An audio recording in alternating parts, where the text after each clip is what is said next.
Hi everyone.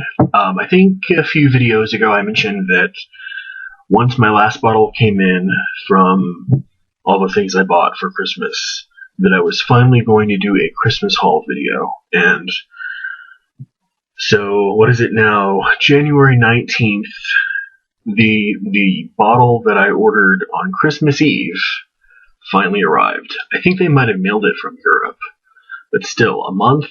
I don't know. Anyway, here's the last bottle that I got. I don't want to show you what it is right now, but I will in a minute. I think we're looking at 14 bottles here. So this might take, I don't know, 15 minutes or so. All this I got for Christmas, bought myself and all that good stuff. Tried to take advantage of sales where I could, and all that good stuff. So, the first two bottles, I think, are the only designer scents that I bought. So I guess I'll do that first. That's not naturally the way I would sort of approach breaking up a video, but I'm sure I needn't say too much about this. It's Dior Intense. I got a sample of it months and months ago, I think over the summer. I finally smelled it, really late to the game on it, I know, and just really, really enjoyed it. So, like everyone else and their mother, it seems. But, yeah, very nice.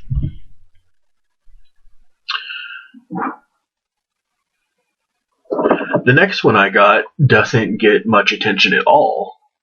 This is Guerlain Homme. And it is the intense version. I know it doesn't say intense on the front, but it is the intense version. It says so on the bottom. It's limey, minty, woody, vetiver-y. Very, very, very nice and good for, especially once the weather starts to heat up a little bit. People say they get a mojito out of this, and I have no idea what they're talking about, because a mojito has alcohol, mostly rum, right? This doesn't smell like rum. It's not boozy at all. There's definite lime in it, but that's it. And maybe a little bit of sweetness from some like cane sugar syrup or something. I don't know where they're getting mojito from though. Mojito has alcohol. This doesn't. Very, very nice. Especially since here where I live, for it to be consistently cold every single day in the winter is almost never happens. So once it gets up past 65, 70 degrees, you can start wearing something like that. Oh, and by the way, I'm just showing you the bottles. I have the presentations and all the boxes, but I figured that you guys probably would be bored by that, so I'm just gonna show you the bottles instead. It's Mr. Bowtie. Can you see? It's Penhaligon's. This is a sartorial. Again, bought a sample off of decantshop.com, and was just one of the ones that I was really taken with. Anyone familiar with it knows what it's supposed to replicate. It's supposed to smell like the inside of a bespoke tailor's shop on the one of the fashionable sides of London that you can go and drop 2,000 euros on a suit. This smells like steam, pristinely clean fabric, beeswax. It's just very, very nice. It has this sort of elegance about it that's still casual. I really wouldn't associate it with a $3,000 suit, but it does have a sophistication about it that is very, very nice. And it has to be one of the cutest bottles ever. All right.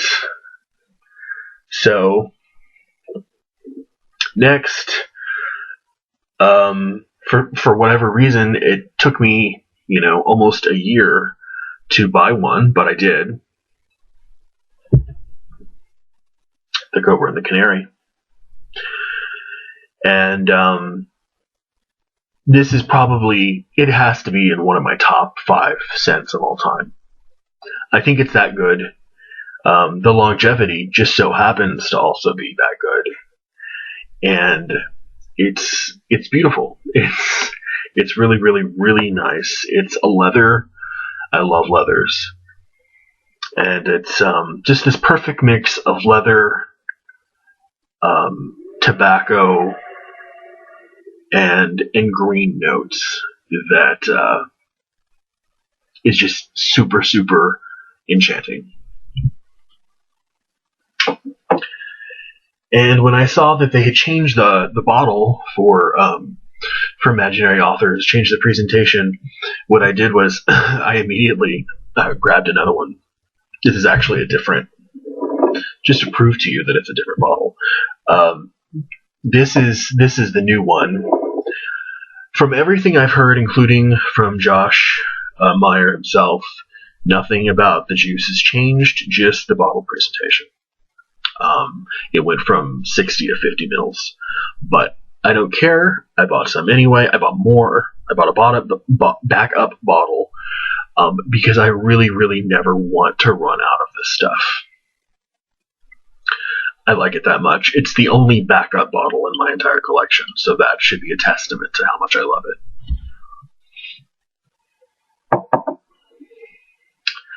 Next, I want to show you I kind of made a promise to myself to never do blind buying, even if it was inexpensive. These are relatively inexpensive bottles. They hover around $60, $65 a piece. There's 4 of them. And I'm glad I bought every single one. And I'm not going to blind buy ever again, I hope. It's a good way to waste money, so don't do it. I guess I'll show the 2 most popular ones first. Rose Flash. It is an unrepentant, balls to the wall rose. It's big, it's kind of sweet and a little bit boozy, but jammy, and just it's all rose. I mean, it is. You got to have some chutzpah to put this on.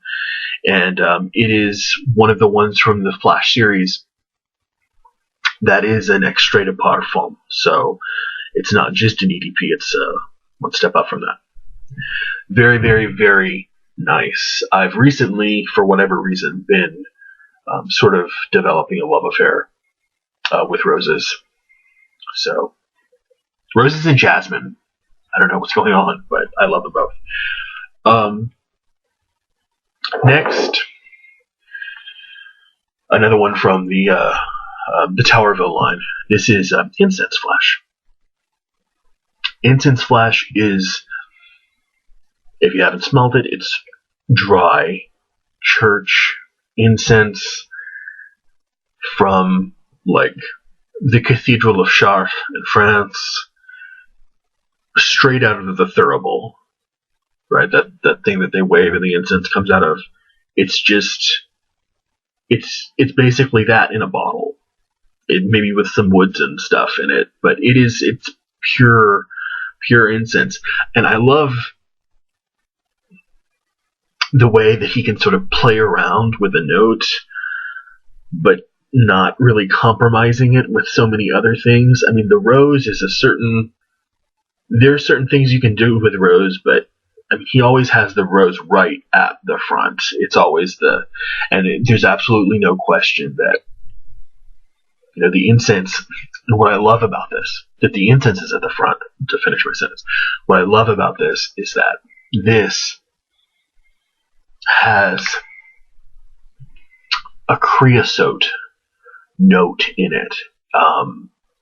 That's not in the notes, but I smell creosote, which is that chemical that is given off once something is burned. It's got that sort of tingly feel in your nose. I love it. It's a beautiful touch to a really, really, really fascinating perfume that I am trying to save. Notice I haven't worn much of any of these. I don't know why I buy them and then, try to save them, even though they're for wearing. Lovely, lovely stuff. If you love incense, have to try it, especially if you like dry fragrances.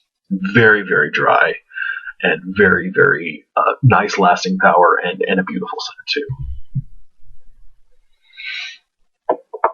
My next two are from a house, unfortunately, that doesn't get a lot of play here on Fragrance YouTube. I bought 2 scents from her.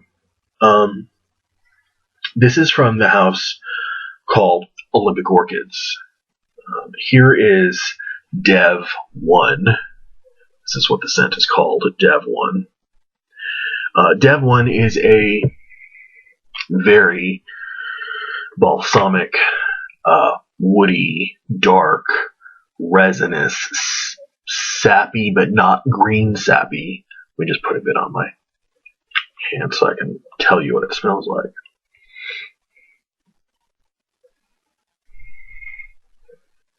A little bit of cinnamon, a little bit of clove, very tree barky. Needless to say, I'm going to do a review on all of these. I've already done a review on Cobra and the Canary, but all these will be reviewed in due time. This is a really, really beautiful, beautiful perfume, and it's one of the 4 that Ellen Covey did, I think, based around the theme of the devil, and that's why they're called Dev 1, 2, 3, and 4. This is number 1, and this is number 2. So this one is kind of like number 1 a little bit, except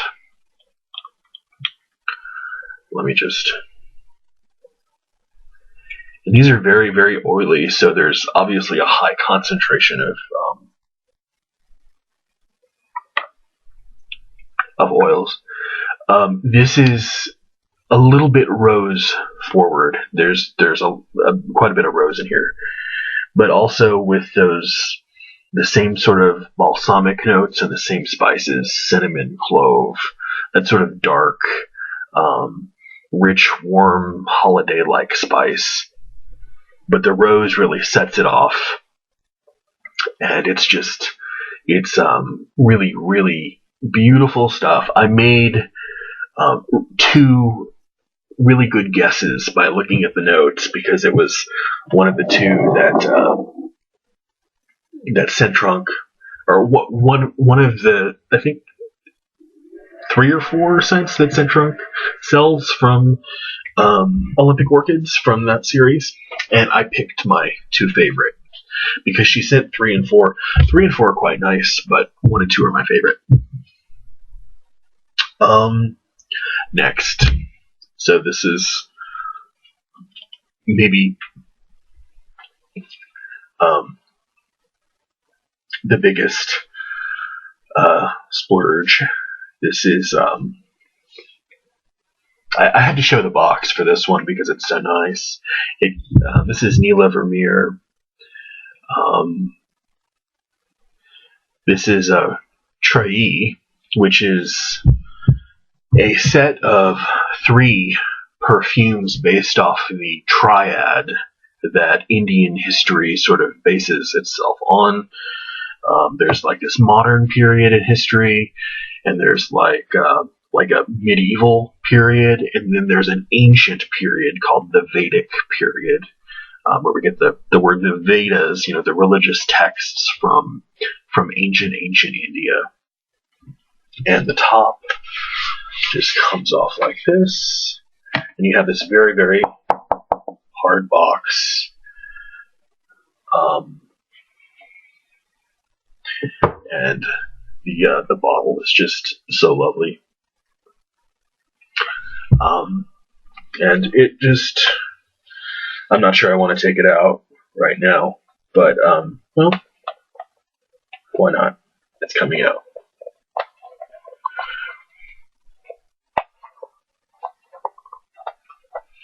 Here we go.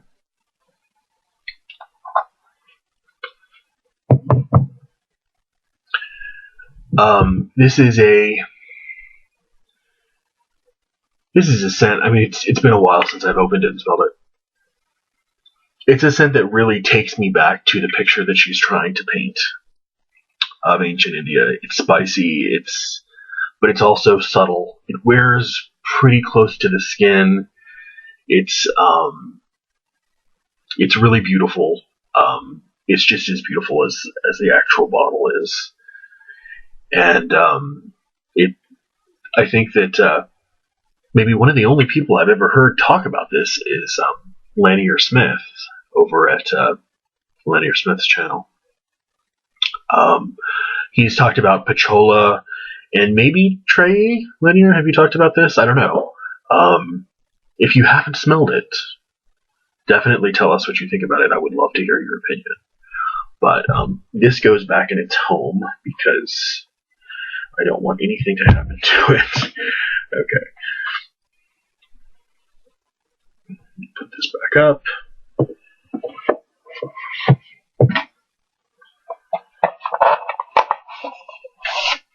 The next one I bought also has a nice little presentation that I wanted to show.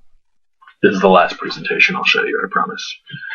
This is from the House of Zoologist, and it's rhinoceros. They have these sort of like Library of America book-like presentations. So you pull it out, and my entire sort of faux book smells like the fragrance, even though the fragrance did not spill. It's just that strong.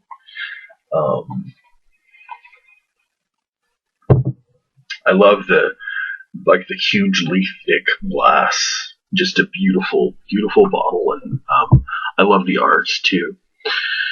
This, I think I described the Towerville Rose Flash as a balls to the wall rose. This is a balls to the wall boozy leather. More emphasis on the leather than the booze. It's just a very sort of uncompromisingly gamey, animalistic leather.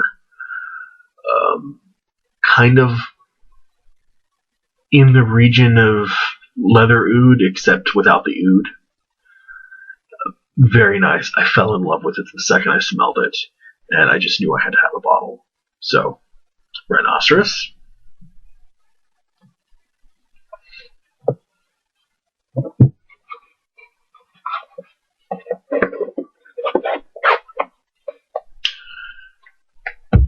Next up, two from a house that gets plenty of attention, and rightfully so.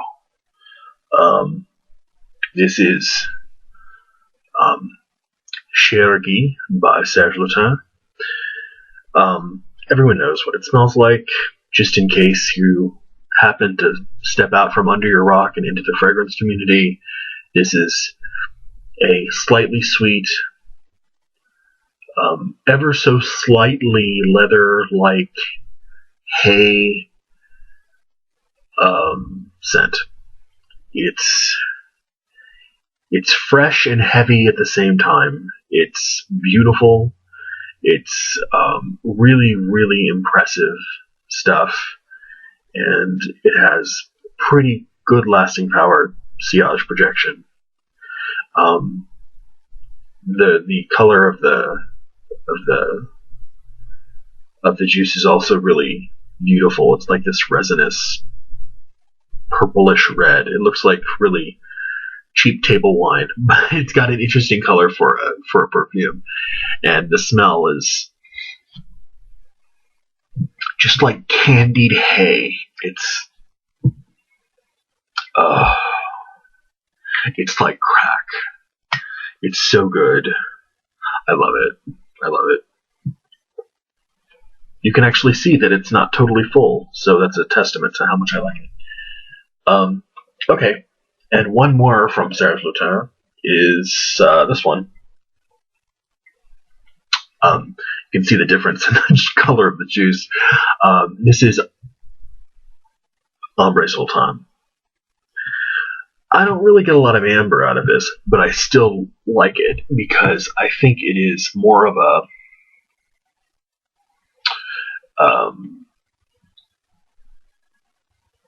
I guess it gets a little bit. It's more. It wears on my skin. I mean, out of the bottle, there's more amber. On my skin, not so much. On my skin, it's almost like a cedar wood, like a soft cedar wood with maybe like a floral note and some other stuff going on, like some spices.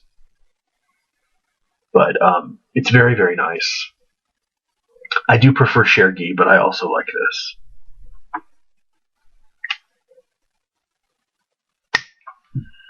And number 14, and last but certainly not least, another one that I really, is the one I flashed you in the very beginning of the video.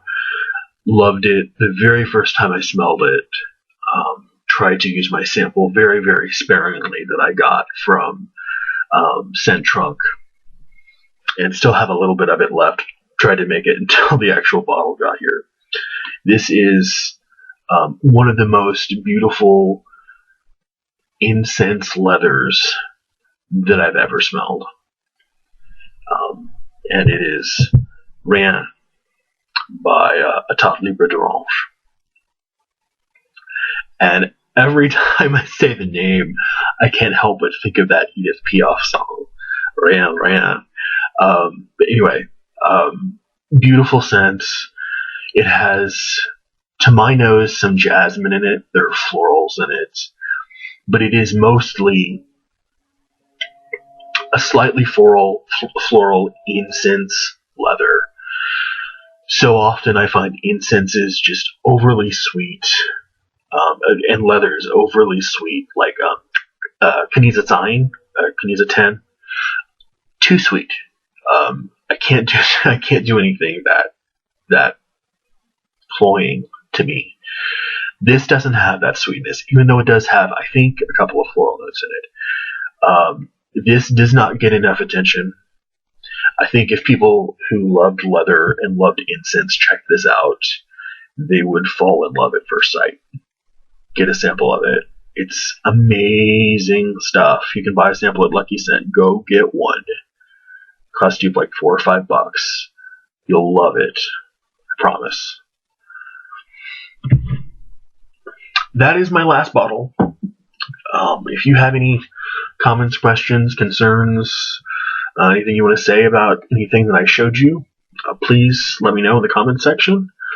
I look forward to talking to you soon with more reviews. Talk to you later.